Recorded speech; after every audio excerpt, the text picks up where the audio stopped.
Este curso teológico, através de vídeo, existe para agilizar o processo de treinamento de obreiros no Brasil e fora dele. O ID não tem fins lucrativos. Sua receita é para cobrir despesas de produção, reprodução e distribuição e subsidiar este ministério em países pobres. Qualquer ato de pirataria porá em risco os ideais para os quais o ID se destina. Por isso, não permitimos a sua reprodução, comercialização e nem exibição em qualquer emissora de televisão sob qualquer pretexto. O infrator será responsabilizado nas normas da lei. A integridade moral é parte essencial do caráter cristão. Disse Jesus: Ide e ensinai todas as nações.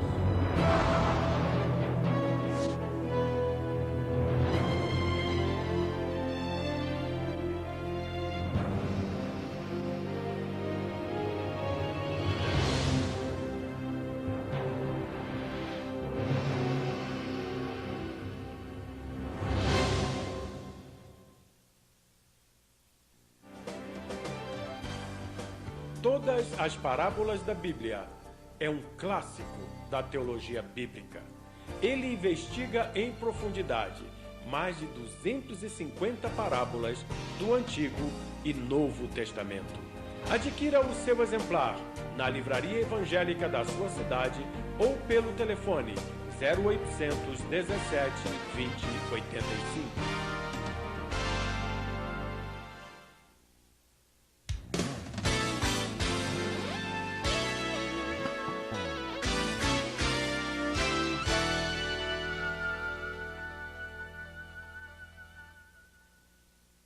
Olá pessoal, aqui estamos de volta com a nossa aula sobre seitas e heresias.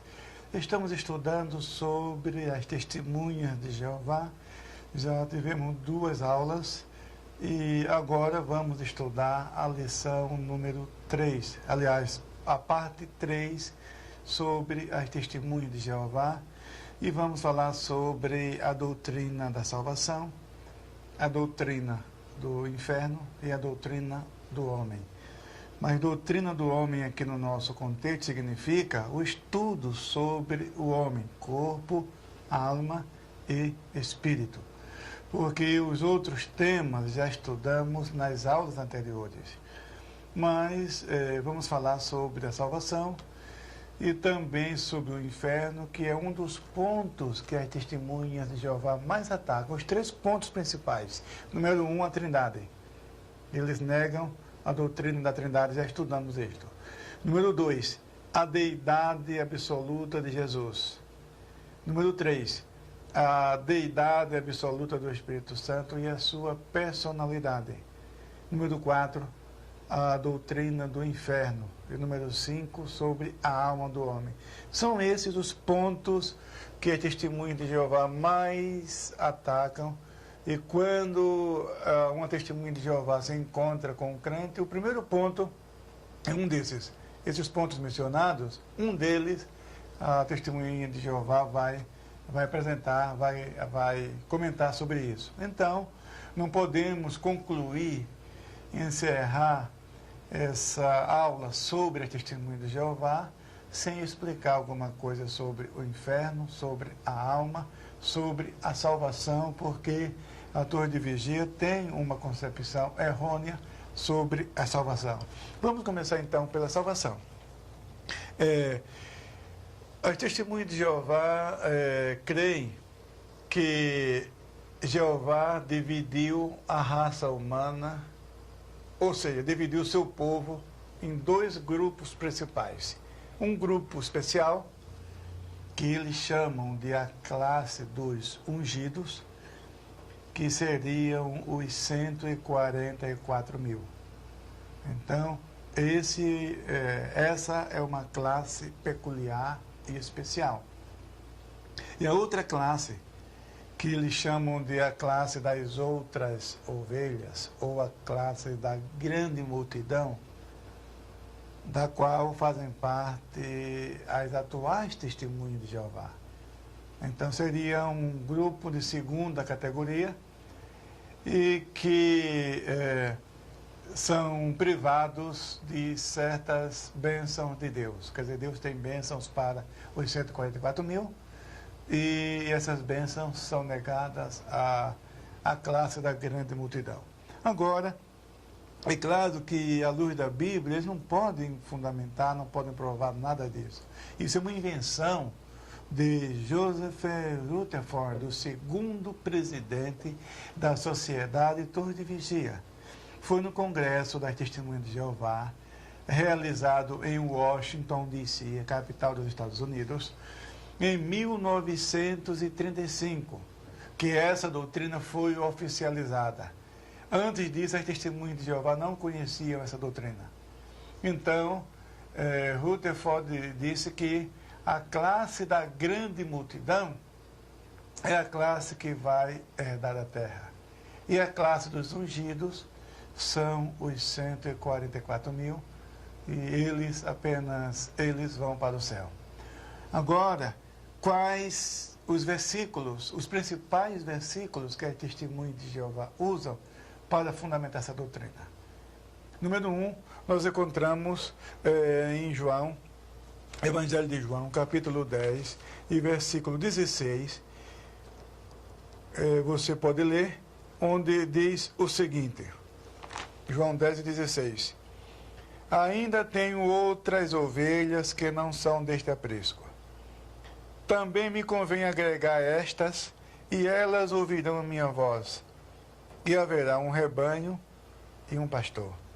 Então veja, eles pegam esse versículo e falam, olha aqui, Jesus está falando de outras ovelhas que não são do aprisco. As ovelhas do aprisco são os 144 mil. E as ovelhas que não são do aprisco são as outras ovelhas ou a classe da grande multidão. Então, as Testemunhas de Jeová usam esse versículo para fundamentar essa doutrina. Mas o que Jesus está dizendo é que as outras ovelhas são uma referência aos gentios que não faziam parte da casa de Israel, não faziam parte da comunidade judaica. E o apóstolo Paulo fala em Efésios, no capítulo 2, a partir do versículo 11, ele explica com abundância de detalhes, está no texto, você pode ler, que nós, os gentios, estávamos longe de Deus, não conhecíamos a palavra de Deus, estávamos fora da comunidade de Israel. Então Jesus, através do seu sacrifício, ele uniu de ambos os povos, ele fez ele fez a igreja. E veja que no versículo 16, da parte final, fala, e haverá um rebanho e um pastor. Não são dois rebanhos, não é um rebanho dos ungidos e outro rebanho das outras ovelhas, não, um só rebanho. Então, essa doutrina das Testemunhas de Jeová não tem nenhum fundamento. E outra coisa também interessante, isso aí se prepare, porque você pode até sorrir e achar que estamos querendo fazer chacota das Testemunhas de Jeová. E longe de mim fazer isso, porque o assunto é sério, não estamos aqui para brincar, estamos falando de assunto que é uma questão de vida ou morte. Mas as Testemunhas de Jeová dizem que, segundo foi ensinado por Rutherford, pela liderança atual da Sociedade Torre de Vigia, é que em 1935, Jeová colocou uma placa no céu dizendo, não há vagas. Então ele diz que em 1935, o número dos 144 mil se completou. Em outras palavras, desde a fundação da igreja, no dia de Pentecostes, até 1935, os cristãos autênticos foram apenas 144 mil. Um absurdo. Um absurdo.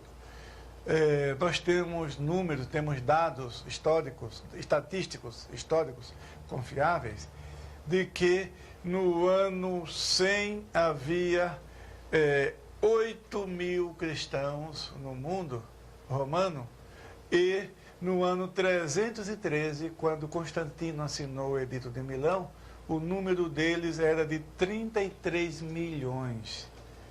33 milhões de cristãos no ano 313 da era cristã. Agora,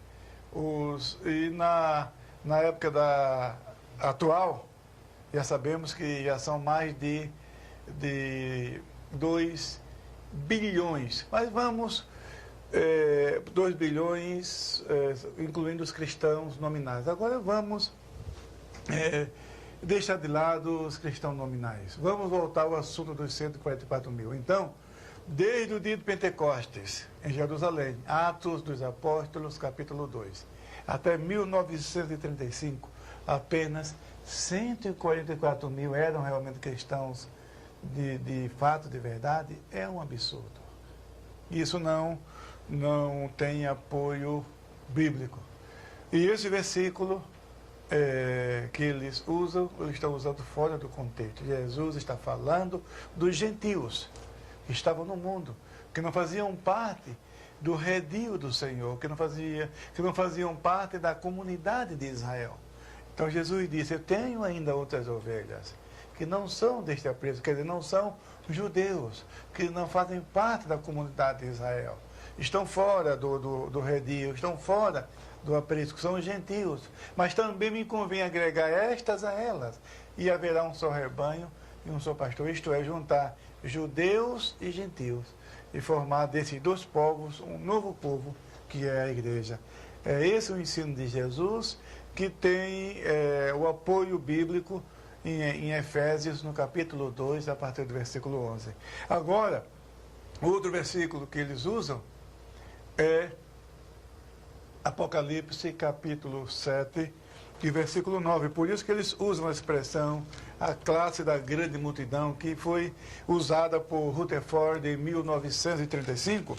Rutherford usou essa passagem de Apocalipse, capítulo 7, e versículo 9, dizendo, abre aspas, depois destas coisas, olhei, e eis aqui uma multidão, a qual ninguém podia contar, de todas as nações, e tribos, e povos, e línguas, que estavam diante do trono e perante o Cordeiro, trajando vestes brancas e com palmas nas mãos. Então veja que ele usou esse versículo, por isso que até hoje as testemunhas de Jeová, elas se referem a si mesmas como a classe da grande multidão.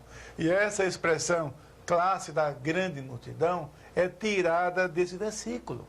Então, as testemunhas de Jeová atuais, é claro que a maioria esmagadora delas nasceram depois de 1935. Então, já nasceram numa época que não tinha mais vaga no céu. Porque se o número se encerrou, se o número se completou em 1935, então não tem mais vaga no céu. Então, e a maioria das testemunhas de Jeová nasceu depois dessa data, então não tem mais direito ao céu. Então já estão conformadas, já se contentaram em pertencer à classe da grande multidão ou à classe das outras ovelhas. Agora, o problema das testemunhas de Jeová é que a grande multidão, como diz aqui, fala que o número deles não se podia contar. Tal era um número muito grande, que não era possível contar essa grande multidão. Diz aqui, depois destas coisas, olhei, e eis uma grande multidão, a qual ninguém podia contar. As testemunhas de Jeová hoje no mundo, se passar de 6 milhões, é coisa pouca. Elas estão na casa de 6 milhões. Em todo o mundo, 6 milhões. Então aqui fala de uma multidão que ninguém podia contar. Então não é uma referência a essas testemunhas de Jeová. Esse é o primeiro problema. O segundo problema, esse versículo diz que essa grande multidão está diante do trono. Então não é a multidão que vai herdar a terra, está diante do trono aqui, ó. E onde está o trono de Deus? Onde está o trono de Deus? Mais na frente, nós encontramos que o trono de Deus está no céu, diz aqui no versículo 15. Por isso, estão diante do trono, veja só, estão diante do trono, portanto no céu. E diz ainda, estão diante do trono de Deus e o servem de dia e de noite, no seu templo. E aquele que está sentado sobre o trono os cobrirá com a sua sombra.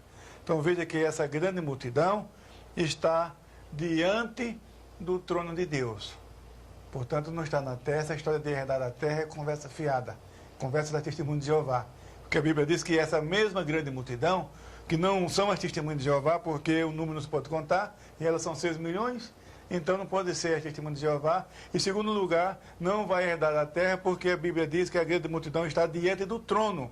E a Bíblia diz que o trono de Deus está no céu, e ainda em Apocalipse, no capítulo 11, versículo 19, já que aqui no versículo 15 fala que eles servem de dia e de noite no seu templo, isto é, no templo de Deus, e o capítulo 11 de Apocalipse, versículo 19, diz o seguinte: e abriu-se no céu o templo de Deus.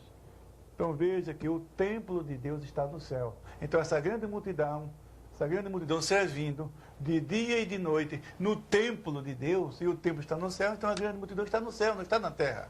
E também diante do trono, então está no céu, não está na terra. Então essa doutrina dos 144 mil da Testemunha de Jeová, da grande multidão, não tem base bíblica, é uma invenção meramente humana, inventada pelo segundo presidente da Sociedade Torre de Vigia, chamado Charles Taze Russell. Charles Taze Russell foi o fundador, Joseph Franklin Rutherford. Agora, outra coisa que você precisa saber é que, segundo a Sociedade Torre de Vigia, essa classe da grande multidão, portanto, mais de 99,9% das testemunhas de Jeová, desses 6 milhões de testemunhas de Jeová existentes no planeta, segundo a Torre de Vigia, essas pessoas não precisam nascer de novo. Isso está na revista A Sentinela. Bom, está aí no texto, você pode ler depois, confirmar, porque para lidar com adeptos de seitas é interessante. Você tem que apresentar a declaração e tem que apresentar a prova. Porque muita coisa elas não sabem e elas não acreditam.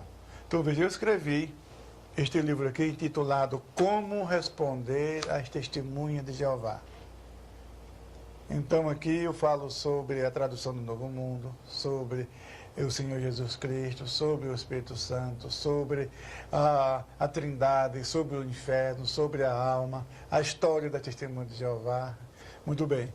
Aqui temos o volume 2, que é a continuação deste livro. Aqui eu trato especificamente das falsas profecias das Testemunhas de Jeová. Uma obra completamente documentada, totalmente documentada, tanto o volume 1 como o volume 2. São os textos documentados, e para provar, publiquei este livro aqui, chamado Provas Documentais. Então, este livro, nós temos aqui 231 facsímiles, isto é, páginas das publicações da Sociedade Torre de Vigia, que são as provas das declarações que apresentam nestes 2 livros. Porque são tantas as aberrações que as próprias testemunhas de Jeová não acreditam. Então, como vamos provar? Ela não vai procurar a sua biblioteca, até porque as obras antigas não estão mais na biblioteca. E a Torre de Vigia não quer que elas leiam, porque aí elas vão descobrir essas coisas e a Torre de Vigia vai ter problemas. Então, eles não têm acesso a esta obra. Em segundo lugar, que elas têm medo de duvidar do corpo governante, da autoridade da Testemunha de Jeová, então ela não vai procurar. Por isso que já estamos aqui à disposição para comprovar isso. Então veja, dizem que as Testemunhas de Jeová não precisam nascer de novo. E a Bíblia diz, em João capítulo 3, versículo 3, quem não nascer de novo não pode ver o reino de Deus. Então, a Testemunha de Jeová não pode ver o reino de Deus porque não nasceram de novo. Quer dizer, elas mesmas admitem que não nasceram de novo e que nem precisam nascer de novo. E Jesus diz que quem não nascer de novo não pode ver o reino de Deus. Esta é a situação da Testemunha de Jeová. Número 2. Dizem que não pertencem a Cristo, né? Elas não pertencem a Cristo.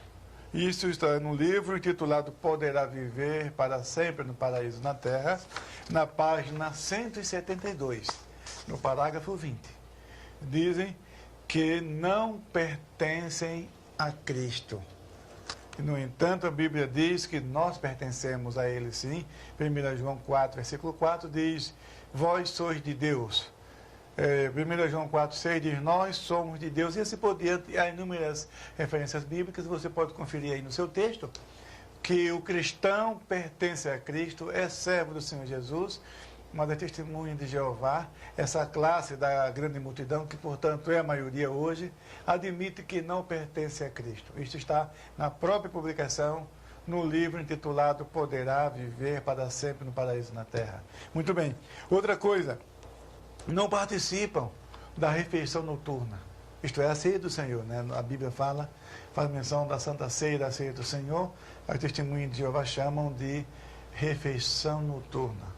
E segundo a Torre de Vigia, só devem participar da refeição noturna apenas os membros da classe dos ungidos, isto é, dos 144 mil. Portanto, um número muito pequeno que participa. Então, você está vendo que na refeição noturna eles passam o cálice com a bandeja com o pão, eles pegam a bandeja e vai passando um para o outro, mas eles não ousam pegar o pão para comer. E da mesma forma o cálice, ele recebe o cálice, vai passando um para o outro, mas ele não pode participar, porque não pertence à classe, à suposta classe dos ungidos, e por isso não podem tomar. Mas Jesus disse no Evangelho de João, no capítulo 6, que se alguém não comer da sua carne, não beber o seu sangue, não tem parte com ele. Aí que está. Eu quero até ler esse versículo, Evangelho de João, no capítulo 6, e o versículo 53, Jesus disse, pois, lhes disse, na verdade eu vos digo que, se não comerdes a carne do Filho do Homem, e não beberdes o seu sangue, não tereis vida em vós mesmos.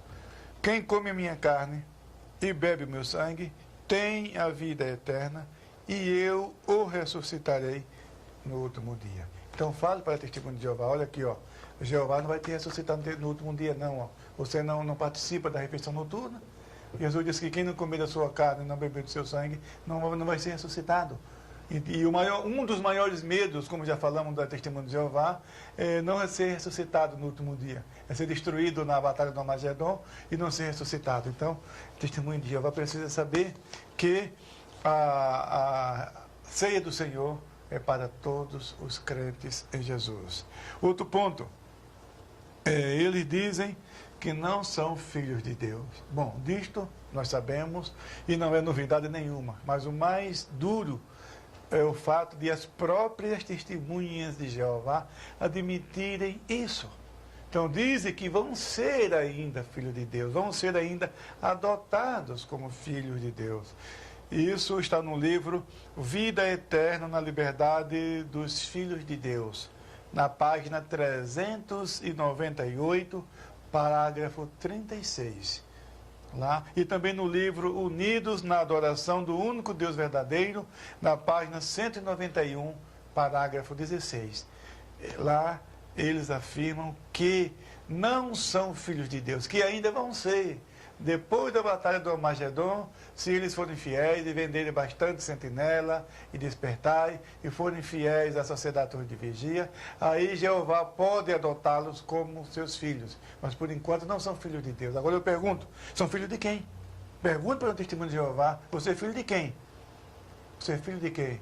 Então ela admitir que não é, que uma testemunha de Jeová não é filho de Deus, então realmente essa religião que eles estão oferecendo ao povo, uma religião que ensina que eles mesmos não são filhos de Deus, que a esperança tem uma religião dessa. Outro ponto também chocante é que essa classe da grande multidão, essa suposta classe da grande multidão, portanto, a testemunha de Jeová, admitem que Jesus Cristo não é o seu mediador. Então, se Jesus não é o mediador da testemunha de Jeová, o que elas estão fazendo? A Bíblia diz em Hebreus, no capítulo 9, versículo 15, é por isso que é mediador do Novo Testamento, para que, intervindo a morte para a remissão das transgressões que havia debaixo do primeiro testamento, os chamados recebam a promessa da herança eterna. Então veja, que deixa eu voltar um pouquinho, antes de estava falando dos filhos de Deus, deixa eu citar pelo menos uma referência bíblica, duas referências bíblicas que mostram que todos os crentes em Jesus Cristo são filhos de Deus. No Evangelho de João, no capítulo 1, versículo 12, lemos: mas a todos quantos o receberam, deu-lhes o poder de serem feitos filhos de Deus, aos que creem no seu nome. João 1, versículo 12, fala que todos, a todos quantos receberam. Você recebeu Jesus? Você creu em Jesus? Então você é o filho de Deus. É assim que ensina a Bíblia. A outra referência nós encontramos na primeira epístola de João, no capítulo 3, versículo 2. Amados, agora somos filhos de Deus. Olha aí, agora, não fala amanhã, não fala depois do Armagedon, não fala depois, não. Agora somos filhos de Deus. Então, todo cristão, todo crente em Jesus é nascido de novo e é filho de Deus, participa da ceia do Senhor, e Jesus Cristo é o seu mediador. E aqui eles afirmam, está na revista Sentinela, de 15 de agosto de 66, na página 499. Lá diz que é testemunho de Jeová, que Jesus não é o mediador das testemunhas de Jeová. Aliás, que não estão no novo pacto, não estão na nova aliança. E, portanto, Jesus não é o seu mediador. E também dizem que não tem direito ao céu. Isso já falamos também, que eles falam que em 1935, Jeová colocou uma placa, né, no céu, não há vagas. Então, o céu, esqueça que não é mais para as testemunhas de Jeová, é só para os 144 mil. Mas que absurdo. Jesus disse: na casa de meu pai há muitas moradas. Se não fosse assim, eu teria dito, vou preparar-vos lugar. E quando eu for, eu vos preparar lugar, eu virei outra vez, eu vos levarei para mim mesmo, para que, aonde eu estiver, estejai vós também. João capítulo 14, versículos 2 e 3. Então, o céu é para todos os crentes e não para um grupo. Então, sobre a salvação, era isso que eu queria falar. E vamos a um outro ponto sobre a doutrina do inferno. Mas vamos dar um intervalo, vamos parar um pouco. E logo mais vamos voltar e vamos falar sobre a doutrina do inferno ardente.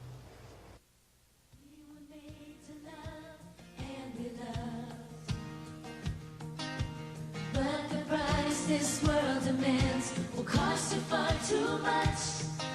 Spent so many lonely years just trying to fit in. Now I found a place in the circle of friends.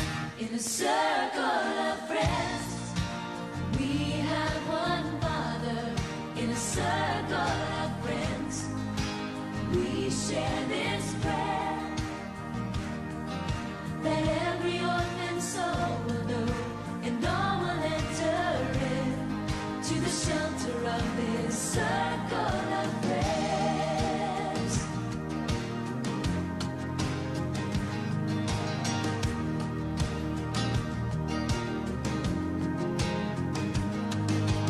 If you weep, I will weep with you,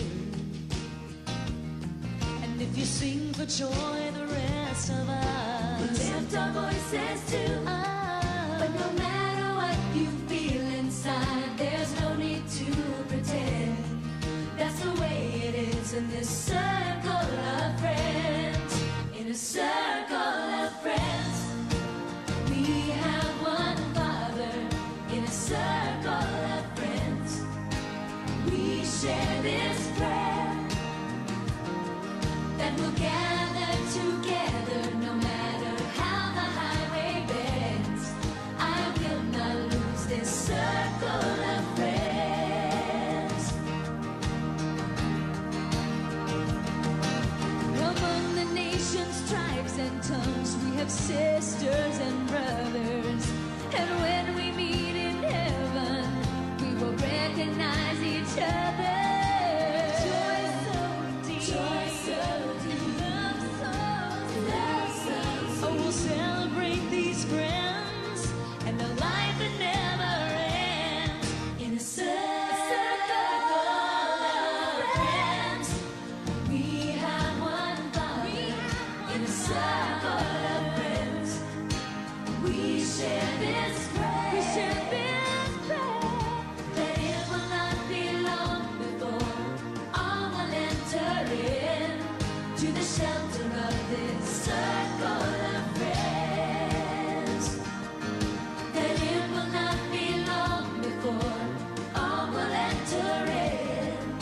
the shelter of His circle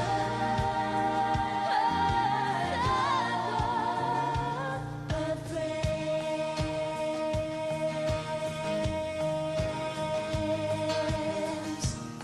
Ooh, yeah. Circle of friends.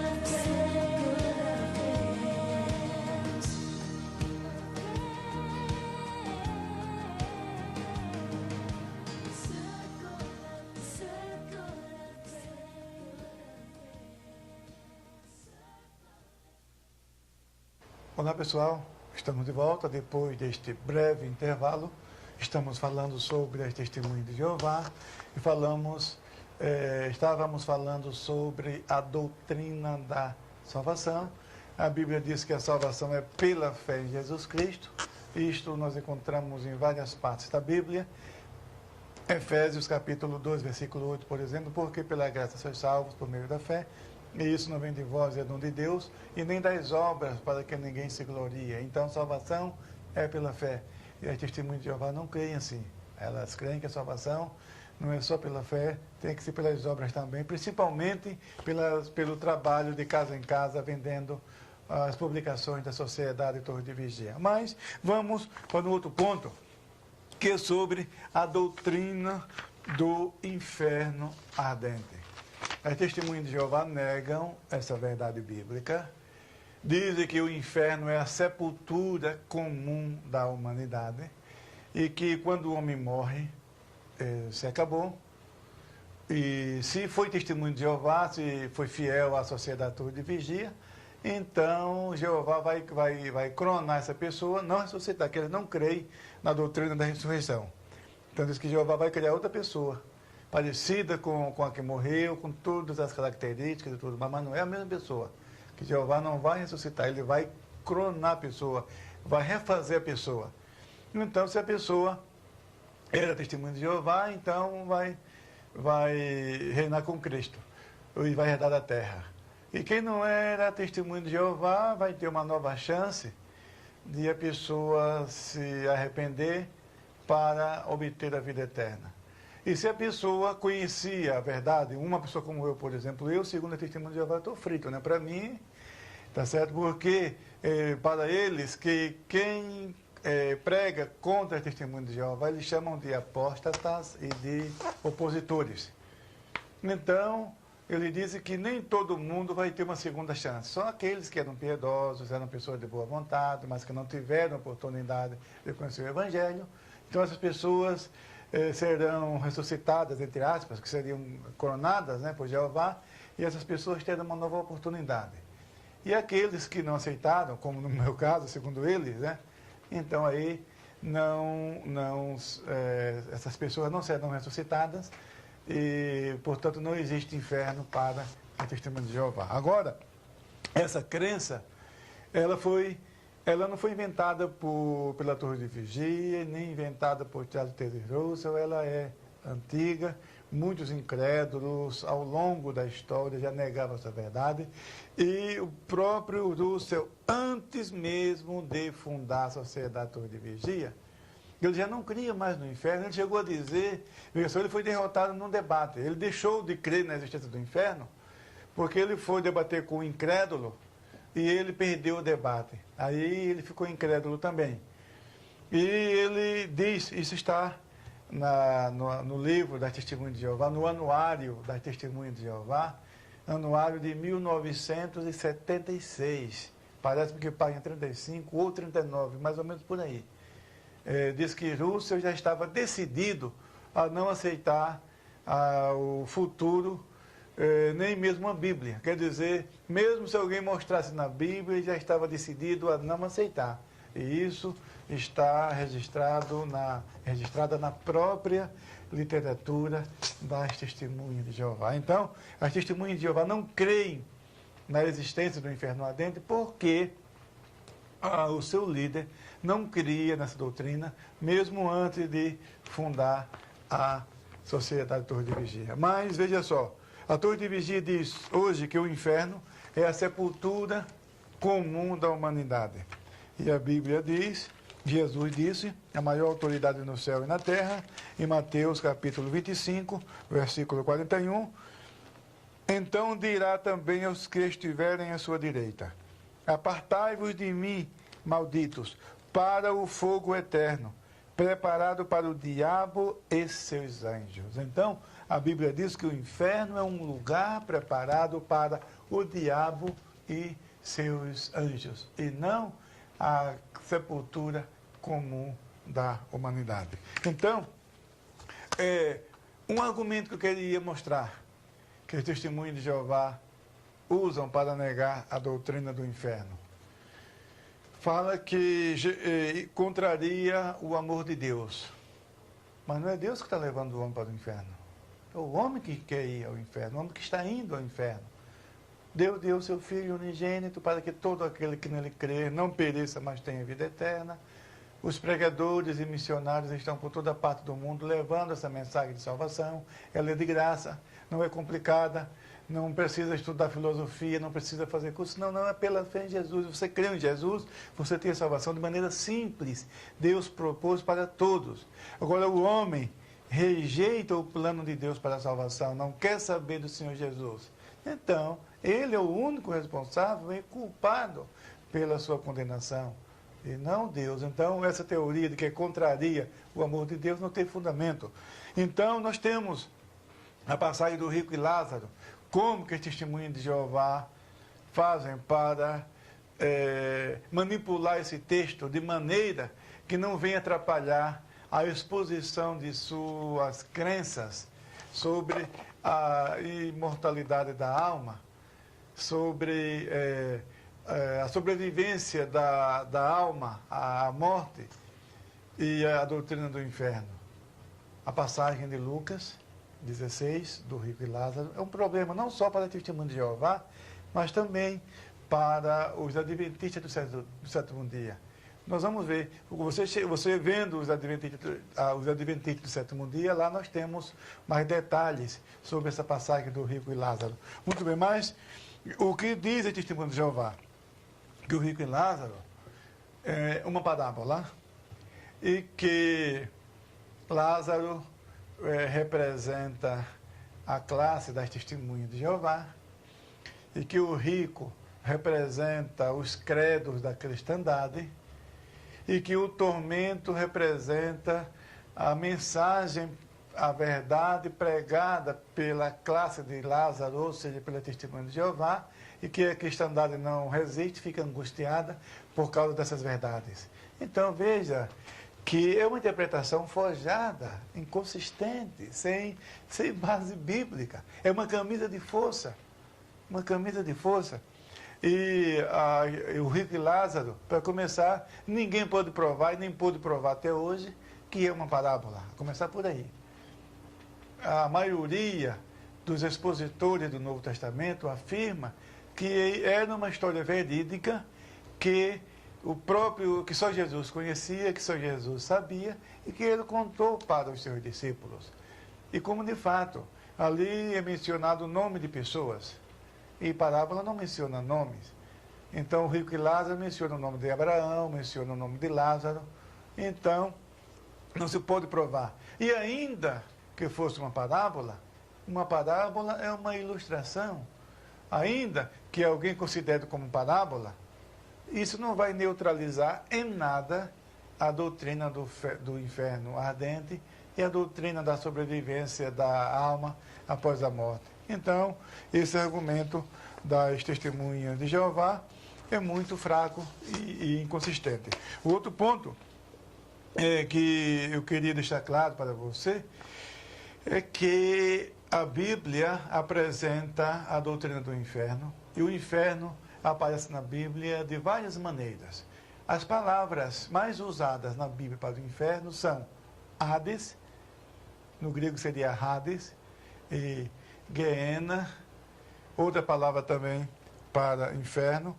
E existem inúmeras expressões, como Tártaro, que também, outra palavra, Tártaro só aparece uma vez na segunda epístola de Pedro, capítulo 2, versículo 4, que fala: e aos anjos que não guardaram o seu principado, foram lançados no inferno. A nossa versão Almeida Corrigida traduz para o inferno, mas no grego é Tártaro. É algo mais profundo, está abaixo do Hades. Então, é outra palavra também usada para o inferno. E nós encontramos na Bíblia inúmeras expressões, e quero só colocar algumas, as referências bíblicas que você tem no texto. Nós temos aqui abismo, fornalha de fogo, trevas exteriores, fogo eterno, lago de fogo, vergonha e desprezo eterno, tormento eterno.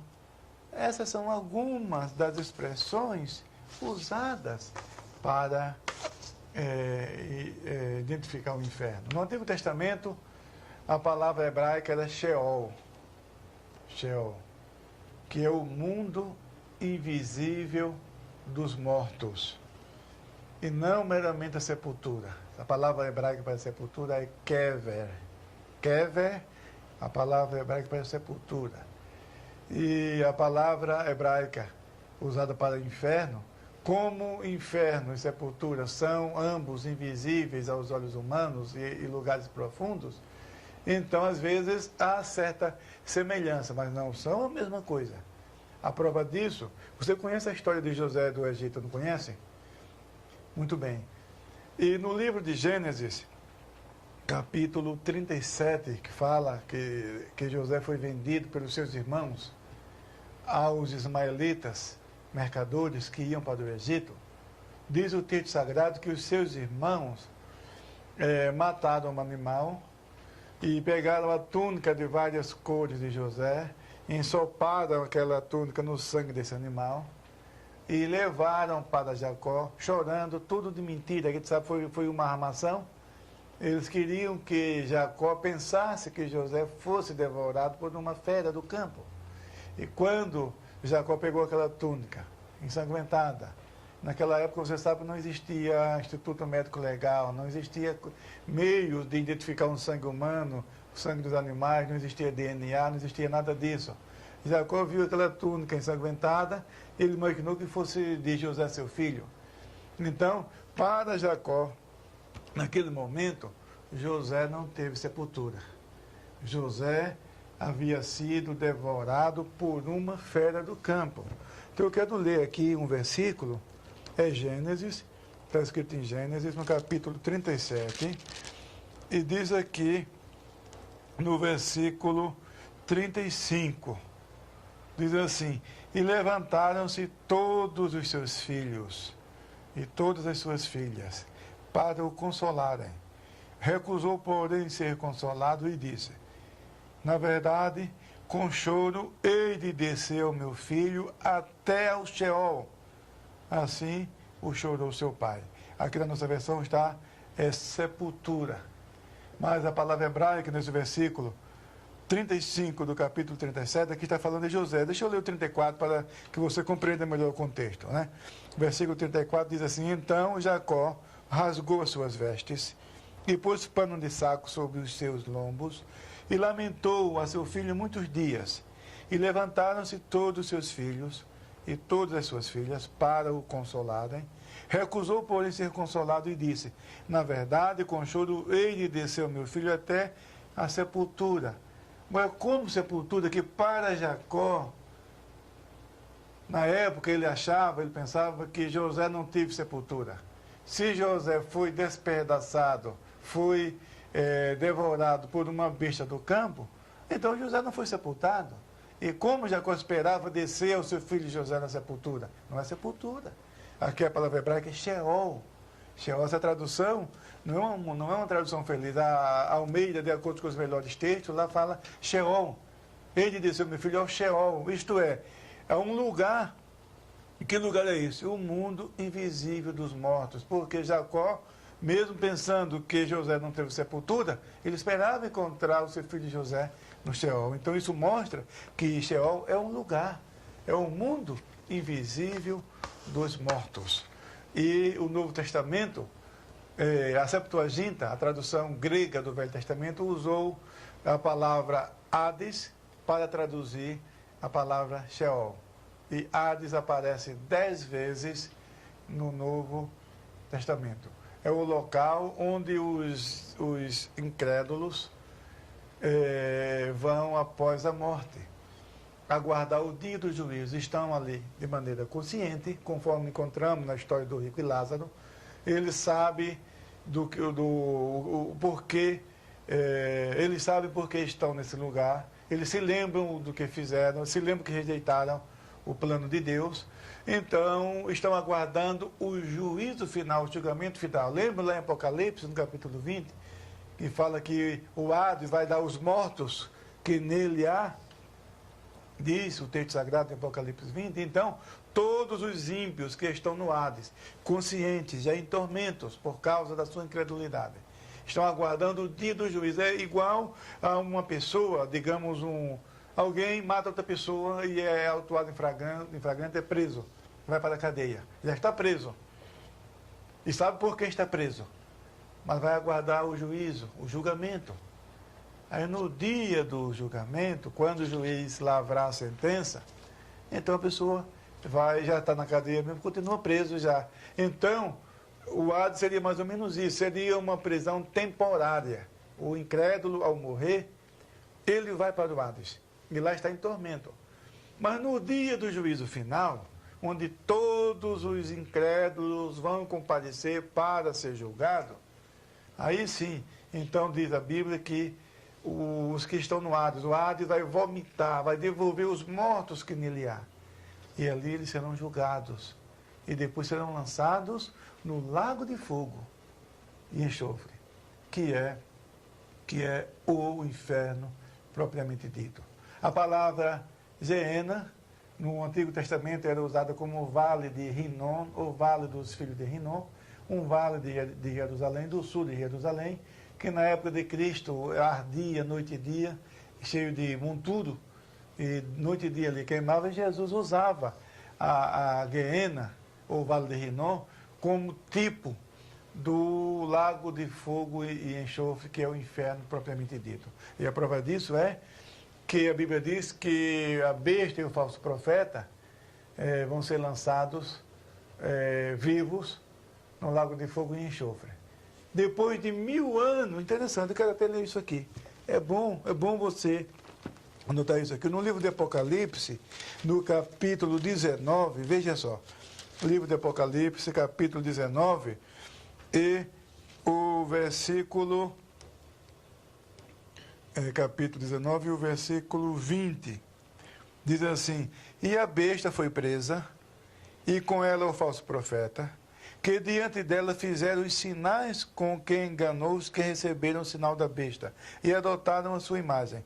Estes dois foram lançados vivos no ardente lago de fogo e de enxofre. Então veja, os dois foram lançados vivos no ardente lago de fogo e enxofre. Isso, Apocalipse 19, versículo 20. Agora, vamos ver no capítulo 20, porque a partir do versículo 1 fala do milênio, dos 1000 anos que Satanás vai ficar preso, diz aqui no versículo 2 e continua.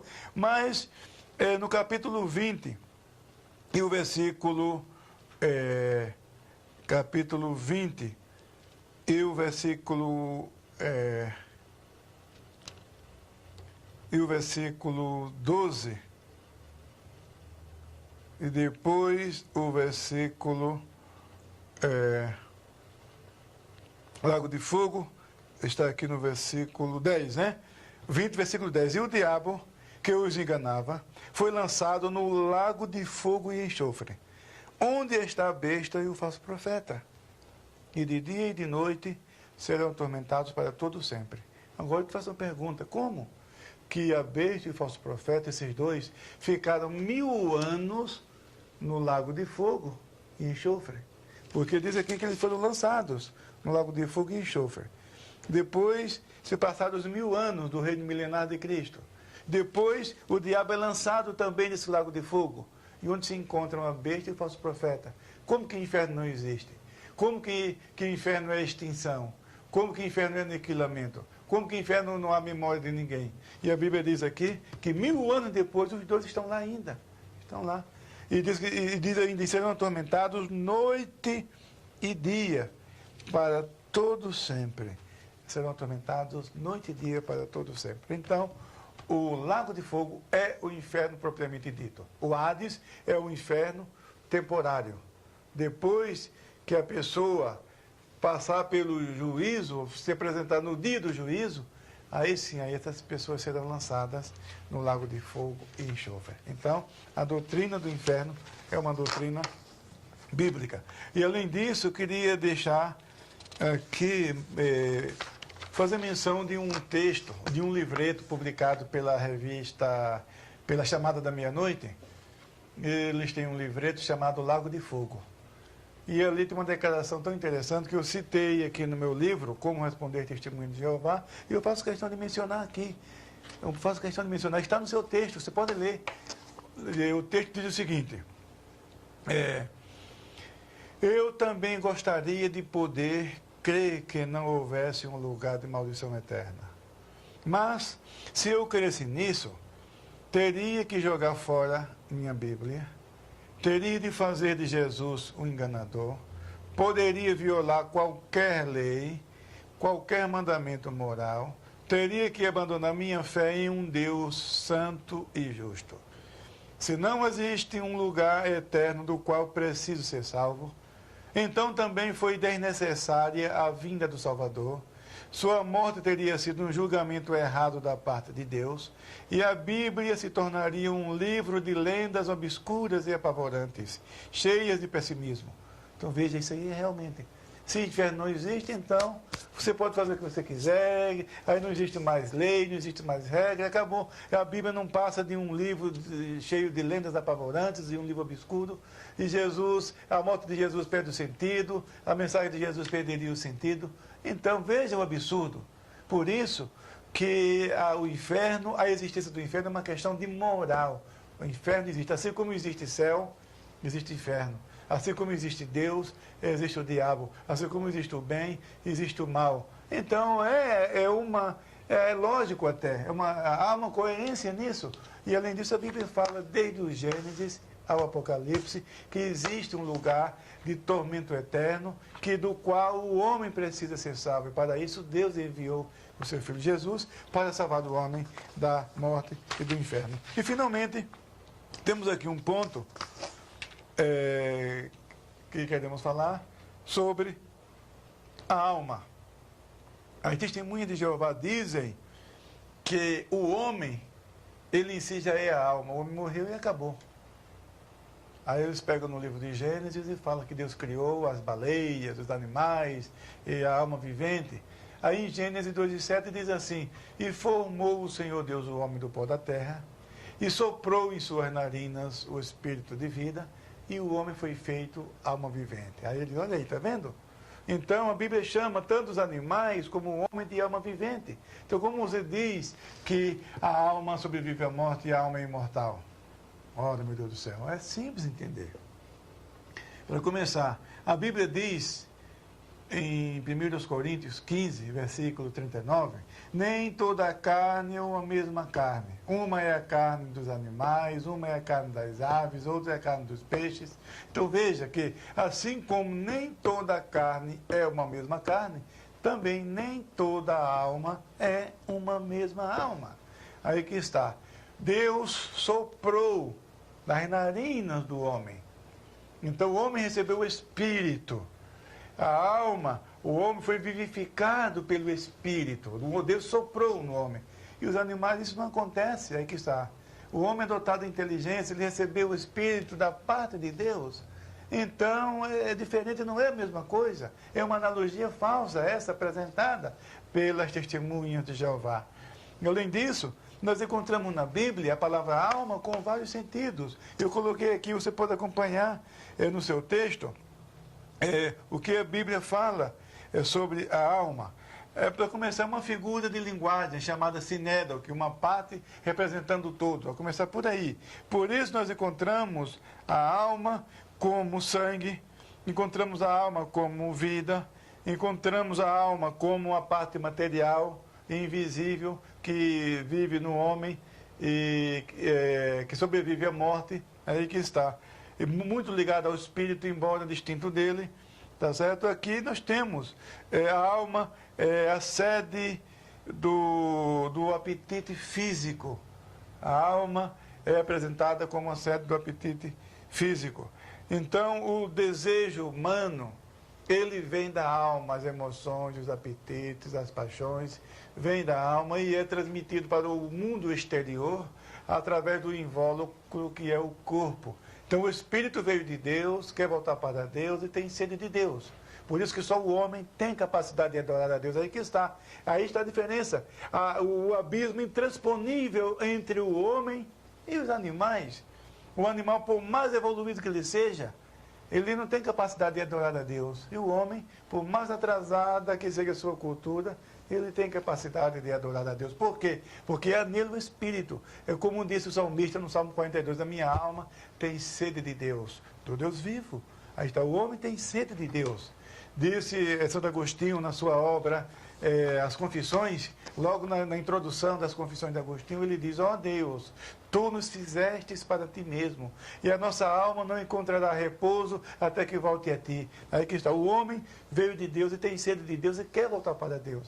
Vou dizer que o homem é igual aos animais, que o destino deles é o mesmo, se baseando naquela passagem de Eclesiastes 9, você vai ver isso melhor no estudo sobre os adventistas do sétimo dia. Mas a Bíblia mostra que o homem é tricótomo. O homem é constituído de corpo, alma e espírito. Eu quero encerrar lendo esse versículo na primeira epístola do apóstolo Paulo aos Tessalonicenses. É pena que a nossa aula, nosso tempo é tão curto, não dá para a gente explorar como gostaríamos de fazê-lo, mas você pode ler no seu livro todos esses textos, conferir essas referências bíblicas, mas eu quero encerrar lendo aqui 1 Tessalonicenses, capítulo 5 e versículo 23.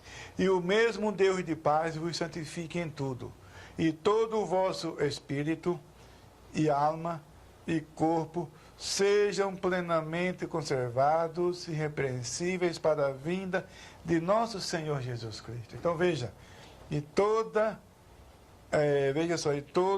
o vosso espírito e alma e corpo.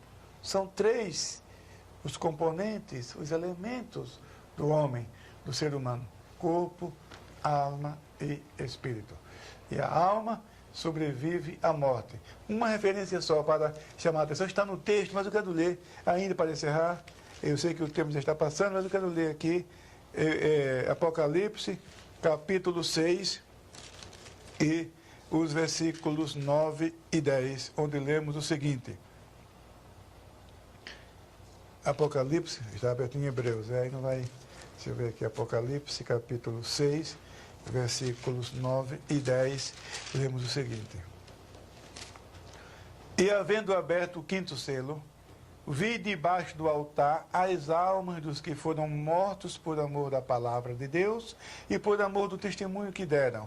E clamavam com grande voz, dizendo, até quando, ó verdadeiro e santo dominador, não julgas e vingas nosso sangue dos que habitam sobre a terra?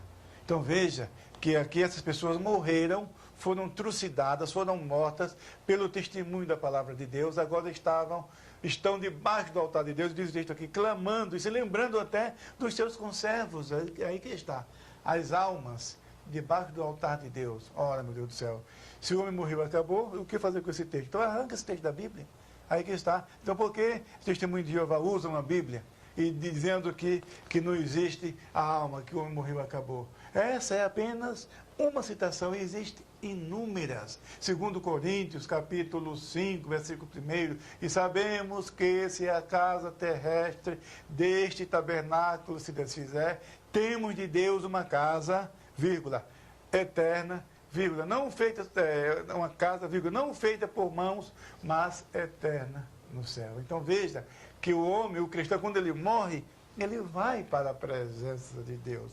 A Bíblia está repleta de passagens e declarações ensinando isso. Agora, alguém que diz que crê na Bíblia e diz que não existe inferno, não existe céu, Jesus não é Deus, não existe trindade, mas que é isso? Então, eu falei na primeira aula, ironizando, mas é verdade, e torno a repetir. As crenças das Testemunhas de Jeová é simplesmente colocar um não nas doutrinas bíblicas do cristianismo. Simplesmente isso. Portanto, que Deus te abençoe ricamente, em nome de Jesus, e encerro por aqui esta aula sobre as Testemunhas de Jeová. Quem juntou os livros da Bíblia? Quem dividiu a Bíblia em capítulos e versículos? Já lhe ocorreu esta pergunta? Introdução Bíblica, de Norman Geisler, responde a estas e todas as perguntas a respeito de como a Bíblia chegou até nós. Você encontra a Introdução Bíblica de Norman Geisler nas livrarias evangélicas ou na Editora Vida, onde você pode adquirir esta obra pelo telefone 0800 17 20 85.